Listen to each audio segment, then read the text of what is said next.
Hello friends, welcome to Anshu vlogs at home. ఈరోజు మనం చూడబోయే రెసిపీ ఏంటంటే రాయలసీమ స్టైల్ ఇన్స్టాంట్ మ్యాంగో పచ్చడి. ఈ పచ్చడి ఎవరైనా ఈజీగా ప్రిపేర్ చేసుకోవచ్చు. ఇది వేడివేడి అన్నంలోకి లేదా పెరుగన్నంలోకి కారం కారంగా పుల్ల పుల్లగా చాలా బాగుంటుంది. ఒకసారి ట్రై చేస్తే ఎప్పటికీ మర్చిపోలేరు.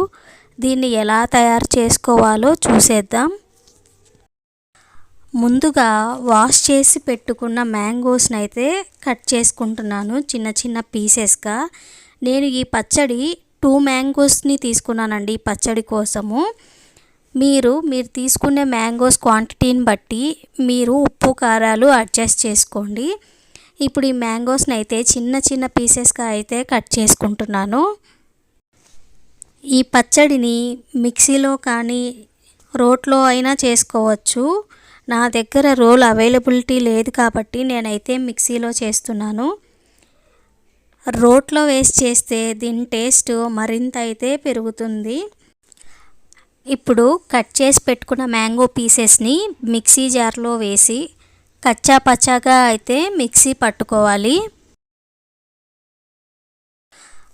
చూశారు కదా, ఈ విధంగా అయితే మిక్సీ పట్టుకోవాలి.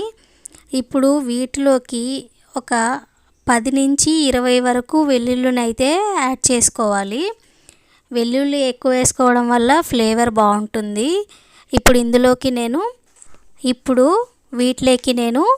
2 టేబుల్ స్పూన్ కారం అయితే యాడ్ చేసుకుంటున్నాను. మన టేస్ట్కి తగ్గట్టు కారాన్ని ఉప్పుని మనం అడ్జస్ట్ చేసుకోవాలి. అలానే ఇందులోకి వెల్లుల్లిని కూడా యాడ్ చేసుకుంటున్నాను. వెల్లుల్లి ఎక్కువ వేయడం వల్ల ఫ్లేవర్ అయితే బాగుంటుంది.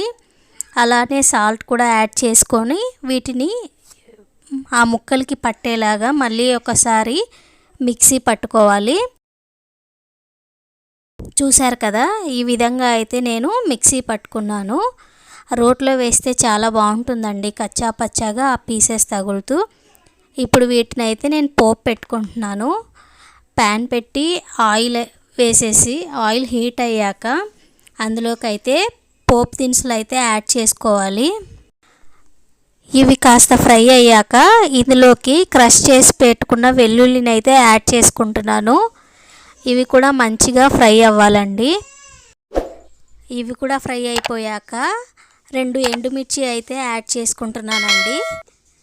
ఇవి కూడా మంచిగా ఫ్రై అవ్వనివ్వాలి. ఇప్పుడు ఇందులోకి ఒక 2 రెమ్మల కరివేపాకుని అయితే యాడ్ చేసుకుంటున్నాను. ఇవి కూడా మంచిగా ఫ్రై అయ్యాక మనము మిక్సీలో ఏదైతే పచ్చడి రెడీ చేసి పెట్టుకున్నామో ఆ పచ్చడిని కూడా ఇందులోకి అయితే యాడ్ చేసుకుంటున్నాను. పచ్చడిని మంచిగా ఆయిల్లో మిక్స్ చేశాక ఒక 3 to 5 మినిట్స్ వరకు మగ్గనివ్వాలండి. అలా చేయడం వల్ల పచ్చివాసన అనేది పోయి టేస్ట్ చాలా బాగుంటుంది. చూశారు కదండి, మన పచ్చడి అయితే రెడీ అయిపోయింది. ఇలాంటి మరెన్నో వీడియోస్ కోసం మన ఛానల్ని సబ్స్క్రైబ్ చేసుకోండి. బాయ్.